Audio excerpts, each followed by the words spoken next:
ಹೊಸ ವರ್ಷವನ್ನ ರಾಮನಗರದ ಜನ ಹೇಗೆ ಆಚರಿಸಿದ್ರು ಆ ಡೀಟೇಲ್ಸ್ ಕೂಡ ಇದೆ, ಕೊಡ್ತೀವಿ ನಿಮಗೆ. ಬಿಡದಿಯ ಖಾಸಗಿ ರೆಸಾರ್ಟ್ನಲ್ಲಿ ನ್ಯೂ ಇಯರ್ ಸಂಭ್ರಮ ಜೋರಾಗಿ ಕಾಣಿಸ್ತಾ ಇತ್ತು. ಮಕ್ಕಳು ಹಿರಿಯರಿಂದ ಪಾರ್ಟಿ ಸಾಂಗ್ಗೆ ಭರ್ಜರಿ ಸ್ಟೆಪ್ಸ್ ಹಾಕಿದ್ರಂತೆ.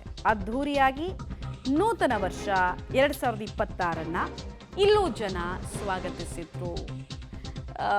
ಜೂನಿಯರ್ಸ್ ಮಾತ್ರ ಸೆಲೆಬ್ರೇಟ್ ಮಾಡೋದಲ್ಲ, ನಾವು ಸೀನಿಯರ್ಸ್ ಏನು ಕಡಿಮೆ ಇಲ್ಲ ಅಂತ ಆಲ್ಮೋಸ್ಟ್ ಎಲ್ಲ ಕಡೆಗಳಲ್ಲೂ ಸೀನಿಯರ್ಸ್ ತೋರಿಸ್ಕೊಟ್ರು. ಅದೇ ಕಾರಣಕ್ಕಲ್ವ ಅವ್ರನ್ನ ಸೀನಿಯರ್ಸ್ ಅನ್ನೋದು.